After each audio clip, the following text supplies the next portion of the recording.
শিবম সত্যিই অতীতের দিনগুলোতে তার গুরুর কাছ থেকে গহনা ও জেট পাথর সম্পর্কে অনেক কিছু শিখেছিল।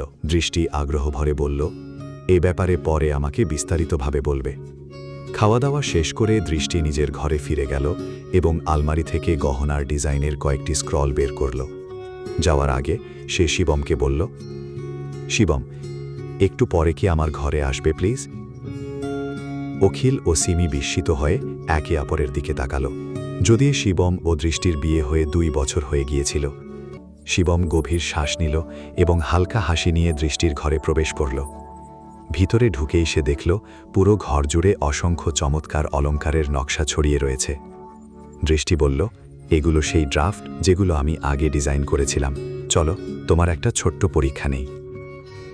এসবের ওপর একবার নজর দাও, ভালো করে দেখো এবং এগুলো সম্পর্কে তোমার মতামত আমাকে বলো, দৃষ্টি বলল এবং ডেস্কের ওপর নথিগুলো রেখে উজ্জ্বল চোখে শিবমের দিকে তাকালো।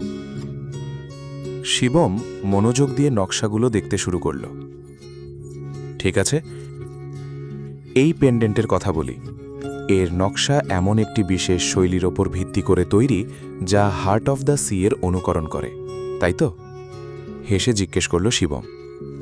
আর এই জেট পেন্ডেন্টের নকশা সূর্যোদয়ের আলোয় আলোকিত একটি দেবদারু গাছের প্রতীক। যদিও এর কারুকাজ বাস্তবতার দিকে ঝুঁকে আছে, তবুও এতে এক মহৎ আবেগের প্রকাশ দেখা যায়। আর এই সোনার হাট্টর দিকে তাকাও।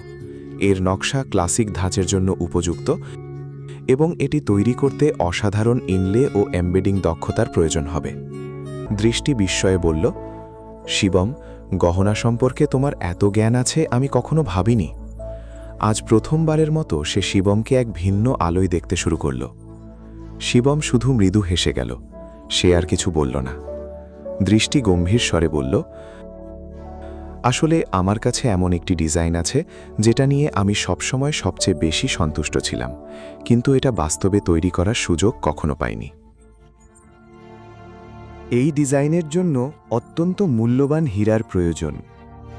আমার সেই সামর্থ্য ছিল না, আর কোম্পানিও আমার প্রস্তাব গ্রহণ করেনি। এটাই সেই ডিজাইন যেটার জন্য আমি সবচেয়ে বেশি গর্বিত, যদিও এখনও এর জন্য উপযুক্ত কোনো নাম খুঁজে পাইনি। এই বলে দৃষ্টি ড্রাফটটি শিবমের হাতে তুলে দিল। শিবম নকশাটি হাতে নিয়ে গভীর মনোযোগে পর্যবেক্ষণ করতে লাগল। যতই সে ডিজাইনটি খুঁটিয়ে দেখছিল, ততই বিস্মিত হচ্ছিল। বিশ্লেষণ শেষে তার কাছে পরিষ্কার হয়ে গেল যে গহনার নকশা তৈরির ক্ষেত্রে দৃষ্টির অসাধারণ প্রতিভা রয়েছে।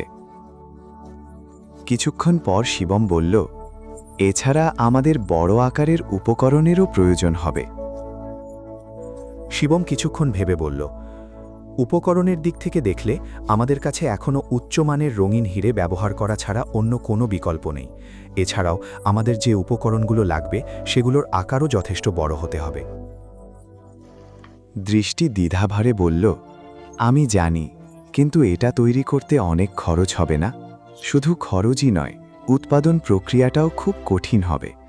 শিবম আশ্বস্ত করে বলল, আমার মনে হয় সব ঠিকঠাক হয়ে যাবে। তোমার শুধু নিজের ওপর আরও একটু বিশ্বাস রাখতে হবে।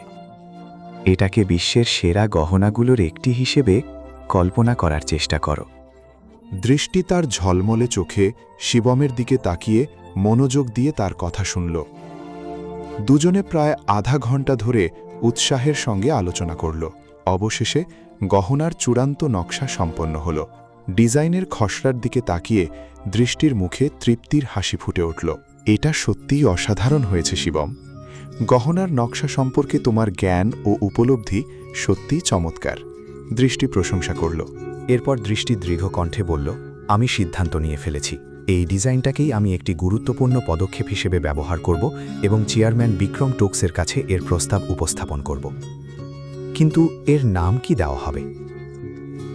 শিবম কিছুক্ষণ চিন্তা করে বলল, আমার একটা নাম মাথায় এসেছে, বিশ্বের রাজা।